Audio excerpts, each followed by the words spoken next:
Kaugnay sa unang tranche ng dagdag sahod sa NCR na epektibo bukas, July 25, at sitwasyon ng labor force sa bansa. Kausapin natin si Department of Labor and Employment Secretary Francis Tolentino. Magandang umaga at welcome po sa Balitang Hali. Magandang umaga po, Rafi, sa inyong mga taga-subaybay. Opo, Secretary, problema ng ilang maliliit na negosyo na baka daw mapilitan sila magtaas presyo ng produkto o kaya mag-layoff ng mga empleyado kasunod nitong wage hike sa NCR na epektibo bukas. Ano po masasabi niyo rito? Tama po yung concern na yan, pero lahat naman po ay kinonsidera noong bago magkaroon ng announcement ng wage hike. Nagkaroon po ng malawakang konsultasyon sangayon po sa Republic Act 6727 at kung meron naman pong mga ilang problema pa, may mga mekanismo po tayo dito. May mga maliliit na negosyo po na nakakuha ng exemption. Exempted po dyan yung ating micro enterprises. Exempted po yung mga barangay enterprises. At kung meron naman pong ibang enterprise, lalo yung mga medium, nabibigyan naman po yan ng suporta ng DOLE. Meron po tayong tinatawag na adjustment mechanism program para matulungan po sila.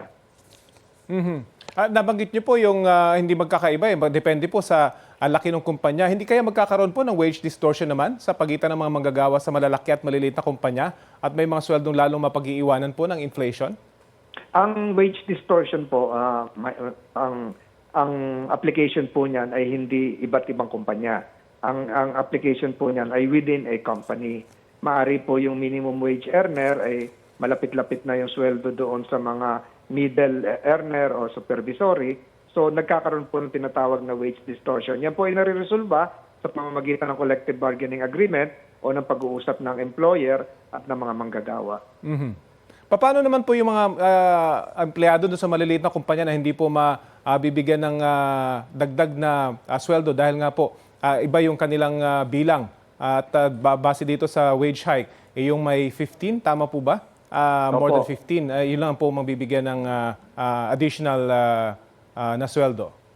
Meron po kasi mga exempt, yun talaga yung mga maliliit. Ang gusto po ng batas, sila po mag-gumraduate dun sa umuunlad na lumalaki. Yung iba naman non-formal, papunta po sa formal. So, kinonsidera po lahat yan. So, ang gusto po natin mangyari ngayon dyan, kahit yung mga non-monetary benefits ay masakop sila, kagaya po ng tamang SSS benefits, yung PhilHealth, yung Pag-ibig at marami pa akong iba.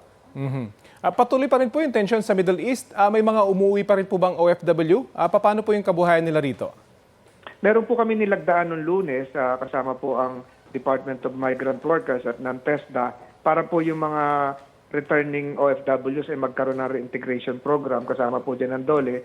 Mabigyan po sila ng tamang skills, mabigyan po sila ng tamang puhunan para kung magdesisyon sila na dito na lang sila, meron po silang hanap buhay. So, nilagdaan lang po namin ito noong Lunes, yung OFW Reintegration Program at palagay ko po, malaking tulong yun sa kanila. At sona na po ng Pangulo sa Lunes, may inaasahan po ba kayong issue sa trabaho na matatalakay niya? Hindi ko po alam. Manilalaman ang alam ko po, ang Pangulo mismo ang sumusulat ng kanyang SONA. So, abangan na lang po natin yan at ilang araw na lang po yan. Okay, maraming salamat po sa oras na ibinahagi nyo sa Balitang Hali. Maraming salamat po at magandang tanghali sa inyong mga taga-subaybay. Yan po si DOLE Secretary Francis Tolentino.